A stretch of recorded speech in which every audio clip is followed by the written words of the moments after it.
Ma'am मैं fifth class में हूँ और मुझे लर्निंग वर्क में बहुत प्रॉब्लम होती है। अगर मैं कोई एक क्वेश्चन का आंसर याद करता हूँ, फिर जब दूसरे पे जाता हूँ तो पहले वाला भूल जाता हूँ। मैं ऐसा क्या करूँ कि मेरी स्पीड भी बढ़ जाए और मुझे सारे के सारे क्वेश्चंस इजीली लर्न भी हो जाए। मुझे तो ये लग रहा है कि ये प्रॉब्लम बहुत से बच्चों की होती है। तो मैं तो इसमें यही कहना चाहूँगी कि अगर आप एक क्वेश्चन लर्न कर लें तो सबसे पहले तो उसको हाइड करके खुद को सुनाएं, और जब सुना ले अगर कोई मिस्टेक नहीं निकलती है, कहीं अटकते नहीं हो तो ठीक है, और अगर मान लो कहीं अटक रहे हो या कोई मिस्टेक निकली है तो आप उसको दोबारा लर्न करें विद स्पेलिंग्स। पूरे क्वेश्चन में जितनी भी स्पेलिंग्स आ रही हैं याद रखें, आप देख लो कि आपको सारी आती हैं या नहीं आती हैं। अगर कोई नहीं आ रही है तो उन स्पेलिंग्स को जल्दी से लर्न कर लो। आपको पूरा आंसर भी आना चाहिए, सुनाना, बोलना, और उस आंसर में जितने वर्ड्स हैं उनकी स्पेलिंग भी आनी चाहिए। इनकेस आपको कोई लग रहा है कि स्पेलिंग नहीं आ रही है तो आप तुरंत याद कर लें और फिर अपने आप को सुनाएं। अगर कोई सुनाने में गलती निकल रही है तो उसको तुरंत याद कर लें। जब तक गलती निकलती रहेगी तब तक आपको वो याद करना है। अब एक बार जब आपने अपने आप को सुना दिया, स्पेलिंग्स लर्न कर ली, तो नेक्स्ट स्टेप में आपको क्या करना है, अब वही आंसर सेम आपको अपनी किसी नोटबुक में, रफ नोटबुक ले लीजिए, उसमें लिख कर देखिए, और फिर लिखने के बाद उसको अच्छे से चेक करिए।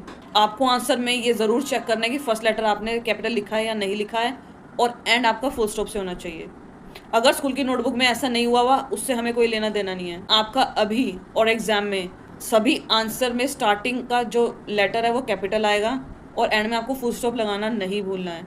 अब जब ये सारी चीज़ें हो जाएंगी, आंसर सुना भी दिया, लिख भी दिया, और उसके बाद जो मिस्टेक है उनको लर्न भी कर ली दोबारा, अब नेक्स्ट स्टेप में आपको नेक्स्ट आंसर में आ जाना है, यानी कि क्वेश्चन नंबर 2 के आंसर को लर्न करना है। और क्वेश्चन को भी अच्छे से पढ़ना है दोस्तों, नहीं तो अगर क्वेश्चन अच्छे से नहीं पढ़ोगे तो किसी का आंसर किसी में लिखा होगे आप। तो क्वेश्चन को अच्छे से पढ़ना है और समझना है।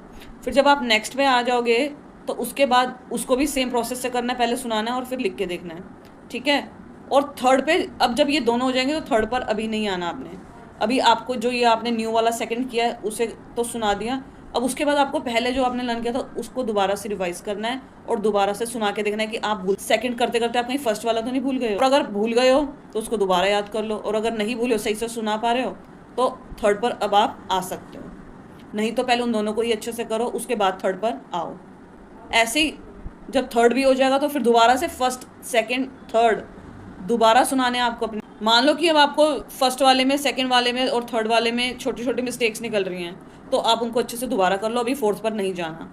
इन केस अगर मिस्टेक्स नहीं निकल रही हैं तो आप फोर्थ पर या फिर नेक्स्ट पर जा सकते हो।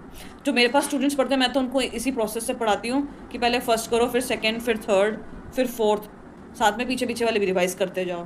बस अगर इस तरीके से पढ़ोगे तो आपकी स्पीड भी बढ़ेगी और आप भूलोगे भी नहीं। और नेक्स्ट टाइम जब नेक्स्ट चैप्टर पे आओ तो एक बार ये पुराना चैप्टर भी रिवाइज कर लो, उसके बाद ही नेक्स्ट चैप्टर पर आओ। और बीच बीच में